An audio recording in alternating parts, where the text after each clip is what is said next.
दोस्तों, बिहार में जंगल राज की चर्चा लगातार बीजेपी में मोदी और शाह और तमाम एनडीए के दलों द्वारा हो रही है। उस जंगल राज को याद दिलाने की कोशिश की जा रही है जो बिहार में आज से 20 साल पहले था या नहीं, क्योंकि मैंने तो नहीं देखा है। जो लोग कहते हैं, जो लोग सुनाते हैं, उसको सुन करके कह करके मैं इस बात पर विश्वास नहीं कर सकता कि जंगल राज था या नहीं। वो था या नहीं, आप अपने विवेक पर, मैं आपके विवेक पर छोड़ता हूं, आपको सोचने के लिए छोड़ता हूं। लेकिन हम बात वर्तमान की करेंगे, हम बात इस सरकार की करेंगे, क्योंकि हम इस सरकार को देख रहे हैं, नीतीश कुमार की सरकार को देख रहे हैं, एनडीए की सरकार को देख रहे हैं। आज जंगल राज की बात मैं क्यों कर रहा हूं?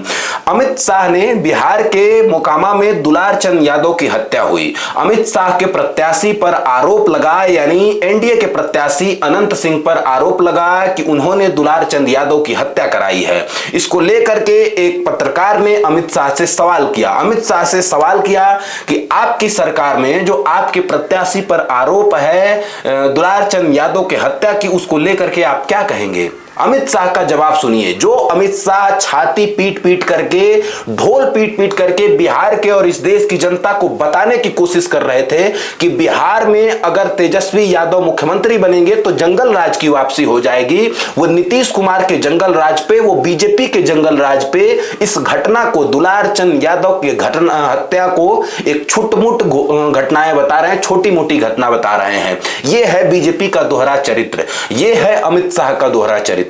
दुलार चंद यादव की हत्या को लेकर के अनंत सिंह की गिरफ्तारी हुई है। पटना के तमाम जो अधिकारी हैं उन्होंने प्रेस कॉन्फ्रेंस में बताया कि अनंत सिंह को गिरफ्तार किया गया है इस मामले में जो दुलार चंद यादव की हत्या हुई है।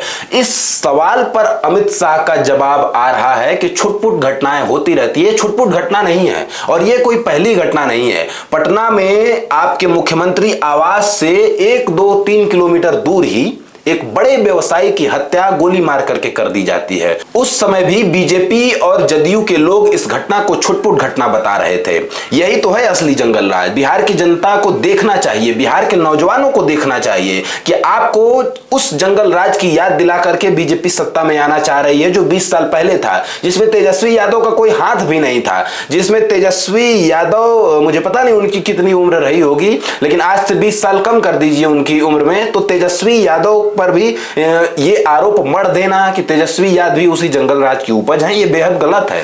और आप सवाल तब उठाइए ना जब अपनी सरकार को बेहतरीन तरीके से चला के दिखाइए। आपकी सरकार में तो चुनाव के दौरान हो रहा है, प्रत्याशी के समर्थक को गोली मार दी जा रही है, ये बिहार में हो रहा है और अमित शाह इसको छुटमुट घटना बता रहे हैं। असल में बिहार में जो जंगल राज है बीजेपी और जदयू का, इसका चेहरा यही है कि वो करे तो रासलीला और दूसरा कर दे तो कैरेक्टर ढीला। लेकिन वो करें या ये करें, दोनों गलत है। मैं ये भी कह रहा हूं नौजवानों बिहार के, मैं आपको बहुत गंभीरता से इस बात को कह रहा हूं कि ये जो अपराधी किस्म के लोग हैं ना, अगर इनके साथ जाएंगे तो बिहार बदलने वाला नहीं है। इनके साथ जाएंगे तो बिहार की जो पहचान है वो दिन ब दिन जिस तरह से डूबती गई है वो और डूबेगी। मुझे तो बदलने की उम्मीद नहीं दिख रही है, क्योंकि नौजवानों में भी बहुत कुछ बदलाव आया नहीं है। नौजवान अभी भी अपने बाहुबली नेताओं के पीछे झंडा और मोटरसाइकिल लेकर के चल रहे हैं, झंडा और मोटरसाइकिल लेकर के दौड़ रहे हैं। नौजवानों को समझने की जरूरत है। समझने की जरूरत इसलिए है क्योंकि मैं ये सच बता रहा हूं, आप फिर रोएंगे। पटना की उन्हीं सड़कों पर ठंडी में लाठी मारी जाएगी आपको और रोते रोते आपकी वीडियो आएगी। इसलिए मैं कह रहा हूं कि समझ जाइए।